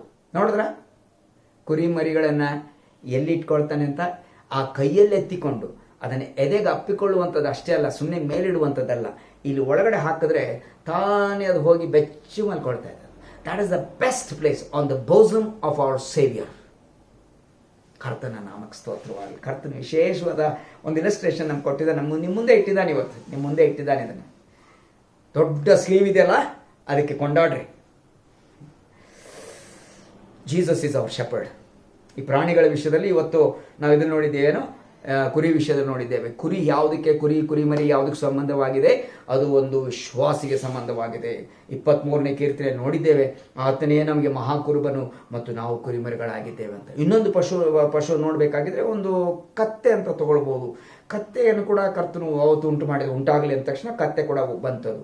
ಆದರೆ ಒಂದು ದಿವಸ ಒಬ್ಬ ಪ್ರವಾದಿ ಅದರ ಮೇಲೆ ಕೂತ್ಕೊಂಡು ಇಸ್ರಾಯೇಲನ್ನು ಶಪಿಸೋದಕ್ಕೆ ಹೋಗ್ತಿರುವಂಥ ಪ್ರವಾದಿ ಏನಾಯ್ತಂತಂದರೆ, ಅವತ್ತು ಆ ಕತ್ತೆಗೆ ಕಂಡಂಥ ದೇವದೂತನು ಬಿಳಾಮನಿಗೆ ಕಾಣಲಿಲ್ಲ. ಆ ಪ್ರವಾದಿಗೆ ಕತ್ತೆ ಕಂಡಂಥ ಆ ದೇವದೂತನು ನಿಂತ್ಕೊಂಡ್ಬಿಟ್ಟಿದ. ಕರ್ತನು ಹೋಗ್ಬೇಡ ನೀನು ಅಂತ. ಅದಕ್ಕೆ ಅದು ಹಿಂದೆ ಬಂದ್ಬಿಡ್ತೀನಿ, ಗಾಬರಿ ಆಗೋಷ್ಟು ಯಾರಿಗೆ? ಬಿಳಾಮನಿಗೆ. ಆದರೆ ಪ್ರಿಯ ಸಹೋದರ ಸಹೋದರಿ, ಆ ಕತ್ತೆಯನ್ನು ನೋಡಬೇಕಾಗಿದ್ರೆ ಕತ್ತೆ ಸ್ಟಾಪ್ ಆಯ್ತು ಅಲ್ಲಿ. ಯಾಕಂತಾರೆ ಆ ಕತ್ತೆ ಗೊತ್ತಾಯಿತು ಸೃಷ್ಟಿ ಮಾಡಿರುವಂಥ ಕರ್ತ ನಿಂತ್ಕೊಂಡಿದ್ದಾನೆ ಅಂತ. ಇವತ್ತು ನಾವು ಕೂಡ ಅಷ್ಟೇ, ಯಾವುದಾದ್ರೂ ಒಂದು ಎರಾಬರಿ ಕೆಲಸ ಮಾಡೋಕ್ಕೆ ಹೋಗುವಾಗ ಕರ್ತನೇನೋ ಒಂದು ವಾರ್ನಿಂಗ್ ತರ್ತಾನೆ ನಮ್ಮ ಮುಂದೆ. ತರುವಂಥ ಸಮಯದಲ್ಲಿ ನಾವು ಅದನ್ನು ತಬಿಬ್ಬಾಗಿ ನಿಂತ್ಕೊಳ್ಳುವಂಥದ್ದು ಒಳ್ಳೆಯದು. ಒಂದು ಇಮ್ಮಿಡಿಯೇಟ್ಲಿ ಅರೆಸ್ಟ್ ಆಗುವಂಥದ್ದು ಒಳ್ಳೆಯದದು. ದೇವರ ಚಿತ್ತ ಇದೆಯೋ ಇಲ್ವೋ ಅನ್ನುವಂಥದ್ದನ್ನು ನಾವು ತಿಳ್ಕೊಳ್ಳುವಂಥದ್ದು ಒಳ್ಳೆಯದು. ಪ್ರಿಯ ಸಹೋದರ ಸಹೋದರಿ, ನಮ್ಮ ಮಕ್ಕಳ ವಿಷಯದಲ್ಲಾಗ್ಬೋದು, ನಿಮ್ಮ ಮಕ್ಕಳ ವಿಷಯದಲ್ಲಾಗ್ಬೋದು, ಅವರ ಫ್ಯೂಚರ್ ವಿಷಯದಲ್ಲಾಗ್ಬೋದು, ಅಥವಾ ಯಾವುದೋ ಒಂದು ಕುಟುಂಬದಲ್ಲಿರುವಂಥ ಸಮಸ್ಯೆದಲ್ಲಿ ಅಥವಾ ಬಿಸ್ನೆಸ್ನಲ್ಲಿ ಕೈ ಹಾಕಕ್ಕೆ ಹೋಗ್ಬೋದು. ಇದು ಇವ್ರ ಜೊತೆಗೆ ಪಾರ್ಟ್ನರ್ ಆಗಬೇಕೋ ಬೇಡವಾ ಅಂತ ಕರ್ತನು ತೋರಿಸ್ತಾನೆ. ಅದಕ್ಕೋಸ್ಕರ ಆ ಬಿಳಾಮನ ಕತ್ತೆ ನೋಡ್ತೀವಿ. ಆಫ್ಕೋರ್ಸ್ ಆಮೇಲೆ ಯೇಸು ಕ್ರಿಸ್ತನು ಕೂಡ ಒಂದು ಕತ್ತೆ ಮರಿ ಮೇಲೆ ಆತನು ಪ್ರವಾದಿಯಲ್ಲಿ ಬರೆದಂತೆ ಅಲ್ವಾ, ಪ್ರವಾದನ ಗ್ರಂಥದಲ್ಲಿ ಬರೆದಂತೆ ಕರ್ತನು ಆ ಗರಿ ಹಬ್ಬದ ದಿವಸ, ಪಾಮ್ ಸಂಡೆ ದಿವಸ ಕರ್ತನು ಯೆರೂಸಲೇಮಿಗೆ ಆತನು ಬಂದಾಗ ಕತ್ತೆ ಮರಿ ಮೇಲೆ ಸವಾರಿ ಮಾಡ್ಕೊಂಡು ಬಂದೆಂದ್ಬಿಟ್ಟು ನಾವು ನೋಡ್ತೇವೆ. ಆದರೆ ಯಾವುದು ನೋಡಬೇಕಾಗಿದ್ರೆ, ಸೃಷ್ಟಿಯಲ್ಲಿ ನೋಡಬೇಕಾಗಿದ್ರೆ ಇವತ್ತು 6ನೇ ದಿವಸದ ಮೊದಲನೇ ಭಾಗ ಮಾತ್ರ ನೋಡಿದ್ದೀವಿ ನಾವು. ಆಮೇಲೆ ಅಷ್ಟೇ ಅಲ್ಲ, ಈ ಇನ್ನೊಂದು ಪ್ರಾಣಿ ಹೇಳ್ಬಿಡ್ತೇನೆ. ಅದು ಯಾವುದು ಅಂತಂದರೆ, ದಾನಿಯಲ್ನ ಗ್ರಂಥದಲ್ಲಿ ದಾನಿಯಲ್ನನ್ನ ಸಿಂಹದ ಗವಿಯಲ್ಲಿ ಹಾಕಿದಾಗ, ಸಿಂಹದ ಗವಿಯಂತೆ ಅವನನ್ನು ಎತ್ತಿ ಹಾಕಿದಾಗ ಹಸ್ವೆಂದಿರುವಂಥ ಸಿಂಹಗಳು ಏನು ಮಾಡ್ಬೇಕು, ದಾನಿಯಲ್ನನ್ನ ಅವು ಕೆಳಗೆ ಬೀಳೋಕ್ಕಿಂತ ಮುಂಚೆ, before they hit the floor they would have been in pieces. But praise God for the obedience of a lion. ಒಂದು ಸಿಂಹ ಕೂಡ ತಿನ್ಬೇಡ ಅವನ. ಸಿಂಹಗಳು ಎಷ್ಟಿದ್ವೋ ಏನೋ ಗೊತ್ತಿಲ್ಲ, 10 ಇದ್ವೋ 20 ಇದ್ವೋ ಗೊತ್ತಿಲ್ಲ, ಜಾಸ್ತಿನೇ ಇರ್ಬೋದು. ಎಲ್ಲ ಸುಮ್ಮನೆ ಕೂತ್ಬಿಟ್ಟು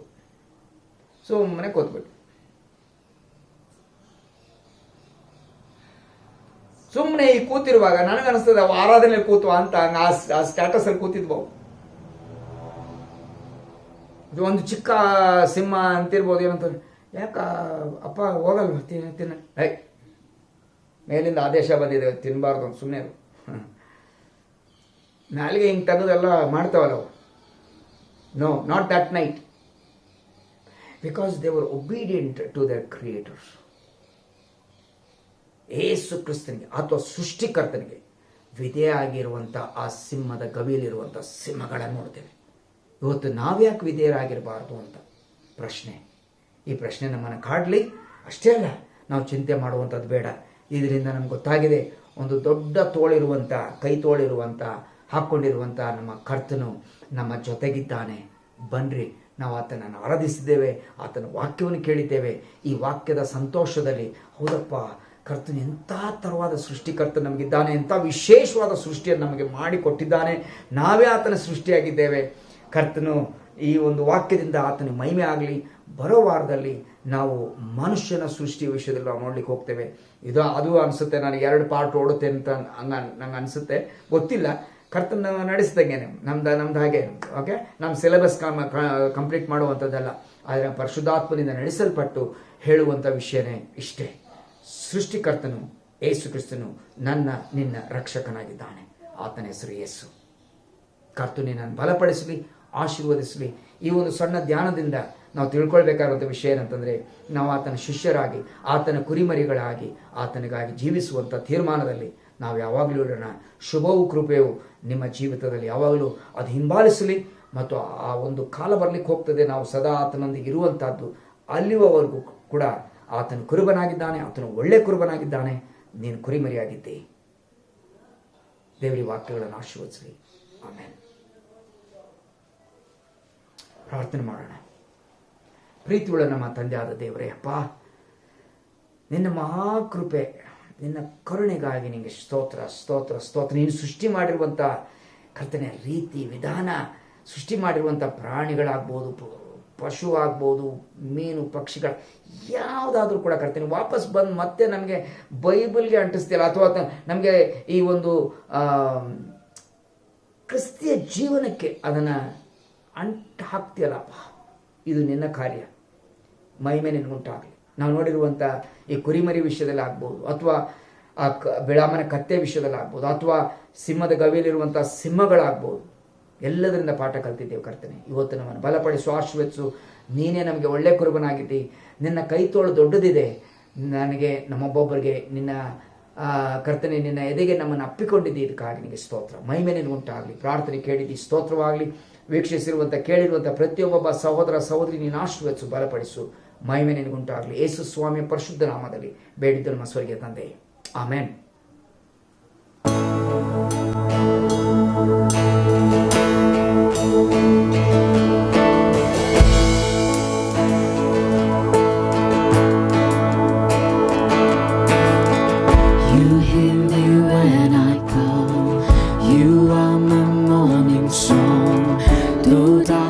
Fills the night, it cannot hide the light.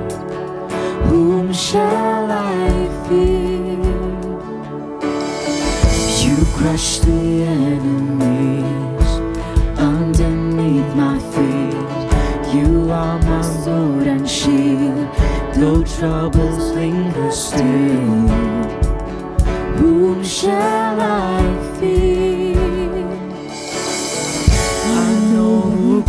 Before me, I know who stands behind. The God of angel armies is always by my side. The one who reigns forever, He is a friend of mine. The God of angel armies is always by my side. And nothing formed against me shall stand. You hold the whole world in your hand. I'm holding on to your promises. You are faithful. You are faithful. And nothing formed against me shall stand. You hold the whole world in your hands. I'm holding on to your promises. You are faithful. You are faithful. You are faithful.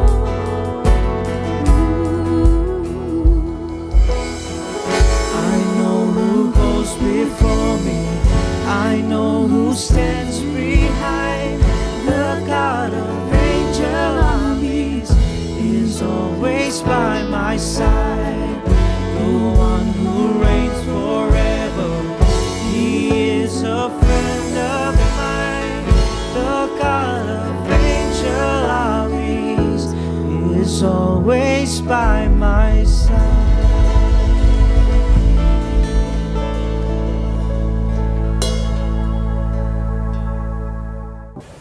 ಕರ್ತನಲ್ಲಿ ಪ್ರೀತಿಯ ಸಹೋದರ ಸಹೋದರಿ, ಈ ದಿನದ ಆರಾಧನೆಯಲ್ಲಿ ನೀವು ಪಾಲು ಹೊಂದಿದ್ದೀರಿ, ಆತನನ್ನು ಸ್ತುತಿಸಿದ್ದೀರಿ, ಕೊಂಡಾಡಿದ್ದೀರಿ ಮತ್ತು ಶ್ರದ್ಧೆಯಿಂದ ದೇವರ ವಾಕ್ಯವನ್ನು ಕೇಳಿದ್ದೀರಿ.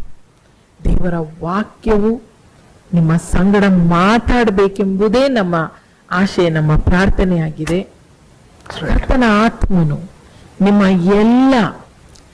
ನಿಮ್ಮ ಆಧ್ಯಾತ್ಮಿಕ ಕೊರತೆಗಳನ್ನು ನೀಗಿಸಲಿ, ನಿಮ್ಮ ಪ್ರಶ್ನೆಗಳಿಗೆ ಉತ್ತರ ಆತನ ಮೂಲಕ ದೊರಕುವಂತಾಗಲಿ. ಮತ್ತು ನಿಮ್ಗೆ ಈ ಸಂದೇಶದಿಂದ ಕರ್ತನು ನಿಮ್ಮ ಜೊತೆ ಮಾತಾಡಿರುವುದಾದರೆ ಮತ್ತು ನಿಮ್ಮಲ್ಲಿ ಇನ್ನೂ ಏನಾದ್ರೂ ಪ್ರಶ್ನೆಗಳಿದ್ರೆ ಅಥವಾ ಪ್ರಾರ್ಥನಾ ಮನವಿಗಳಿದ್ರೆ ದಯಮಾಡಿ ತೆರೆಯ ಮೇಲೆ ಕಾಣುವಂತ ದೂರವಾಣಿ ಸಂಖ್ಯೆಗೆ ಕರೆ ಮಾಡ್ರಿ. ನಾವು ನಿಮ್ಮ ಪ್ರಾರ್ಥನಾ ಮನವಿಗಳನ್ನು ಕೇಳಿ ಪ್ರಾರ್ಥಿಸ್ತೇವೆ ಮತ್ತು ನಿಮ್ಮ ಆಶೀರ್ವಾದಗಳಲ್ಲಿ ನಾವು ಸಂತೋಷಿಸ್ತೇವೆ. ದೇವರು ನಿಮ್ಮನ್ನು, ನಿಮ್ಮ ಕುಟುಂಬಗಳನ್ನು ಆಶೀರ್ವದಿಸಲಿ. ಪ್ರಾರ್ಥನೆಯೊಂದಿಗೆ ಸಭಾಪಾಲಕರು ಈ ಕೂಟವನ್ನು ಮುಗಿಸುತ್ತಿದ್ದಾರೆ. ಕೊನೆಯದಾಗಿ ಪ್ರಾರ್ಥನೆ ಮಾಡೋಣ. ಜೀವ ಸ್ವರೂಪನಾಗಿರುವ ನಮ್ಮ ತಂದೆ ಆದ ದೇವರೇ, ದಿನಕ್ಕಾಗಿ ಸ್ತೋತ್ರ ಸಲ್ಲಿಸ್ತೇವಪ್ಪ.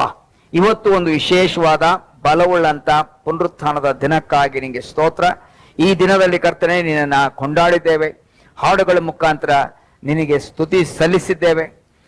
ನಮ್ಮ ಆರಾಧನೆಯು ನಿನಗೆ ಅಂಗೀಕೃತವಾಗಿದೆ ಎಂದು ನಂಬಿ ನಿನಗೆ ಸ್ತೋತ್ರ ಸಲ್ಲಿಸ್ತೇವೆ. ಮತ್ತು ಹಾಗೆ ಕರ್ತನೆ, ಇವತ್ತು ವೀಕ್ಷಿಸಿರುವಂತ ಒಂದೊಂದು ಕುಟುಂಬಕ್ಕಾಗಿ ನಾವು ಬೇಡಿಕೊಳ್ತಾ ಇದ್ದೇವೆ. ಕಷ್ಟ ಸಂಕಟದಲ್ಲಿರುವಂತ ಕೆಲವು ಕುಟುಂಬಗಳಿವೆ, ಆರ್ಥಿಕ ಪರಿಸ್ಥಿತಿ ಇದೆ, ಆಧ್ಯಾತ್ಮಿಕವಾಗಿ ಮತ್ತು ಆತ್ಮಿಕವಾಗಿ ಕುಂದಿ ಹೋಗಿರುವಂತ ಸಹೋದರ ಸಹೋದರಿಗಾನ ಬೇಡಿಕೊಳ್ತೇನೆ, ಅವರು ನೀನು ಉತ್ತೇಜನ ಪಡಿಸು, ವಾಕ್ಯದಿಂದ ಬಲಪಡಿಸು, ಆಶೀರ್ವದಿಸಿ ನಡೆಸು. ಅನಾರೋಗ್ಯದ ಇದ್ದಲ್ಲಿ ಕರ್ತನೆ ನೀನು ಗಾಯವುಳ್ಳ ಹಸ್ತವನ್ನು ಚಾಚಿ ಯೇಸುವೆ ನೀನು ಮುಟ್ಟು ಸ್ವಸ್ಥಪಡಿಸಬೇಕೆಂದು ಬೇಡಿಕೊಳ್ಳುತ್ತೇವೆ. ಬಲಪಡಿಸು, ಆಶೀರ್ವದಿಸಿ ಕರ್ತನೆ. ಈ ವಾರವೆಲ್ಲ ನಾವು ಸಂತೋಷವಾಗಿ ನಿನ್ನ ಸನ್ನಿಧಾನದಲ್ಲಿ ಆರಾಧನೆ ಮಾಡುತ್ತಾ ನಿನ್ನ ಕೊಂಡಾಡುತ್ತಾ ನೀತಿವಂತರಾಗಿ ಜೀವಿಸುವಂತೆ ಸಹಾಯ ಮಾಡು. ಯೇಸು ಕ್ರಿಸ್ತನ ಪರಿಶುದ್ಧ ನಾಮದಲ್ಲಿ ಬೇಡಿದ ನಮ್ಮ ತಂದೆ, ಆಮೆನ್. ನಾವು ಅಂತ್ಯ ಆಶೀರ್ವಾದವನ್ನ ಹೊಂದಿಕೊಳ್ಳುವಂತೆ ನಮ್ಮ ಮನೆಗಳಲ್ಲಿ ಎದ್ದು ನಿಂತ್ಕೊಳ್ಬಹುದಲ್ಲ. ಕರ್ತನನ್ನು ಗೌರವಿಸೋಣ, ಪ್ರಾರ್ಥನೆ ಮಾಡೋಣ. ಈಗ ನಮ್ಮ ಕರ್ತನಾಗಿರುವ ಯೇಸು ಕ್ರಿಸ್ತನ ಕೃಪೆಯು, ನಮ್ಮ ತಂದೆಯಾದ ದೇವರ ಪ್ರೀತಿಯು, ಪರಿಶುದ್ಧ ಆತ್ಮನ ಅನ್ಯೋನ್ಯತೆ, ಆತನ ಸಹವಾಸ, ವಿಶೇಷವಾದ ಬಲ ಫಲ ನಮ್ಮೆಲ್ಲರ ಸಂಗಡ, ವೀಕ್ಷಿಸಿರುವಂತ ಒಂದೊಂದು ಕುಟುಂಬದ ಸಂಗಡ, ಒಂದೊಂದು ಮಗುವ ಸಂಗಡ, ಒಂದೊಂದು ಯವನಸ್ಥನ ಸಂಗಡ ಮತ್ತು ಕ್ರಿಸ್ತನ ಸಭೆಯ ಸಂಗಡ ಈಗಲೂ ಎಂದೆಂದಿಗೂ ಇರಲಿ. ಆಮೆನ್.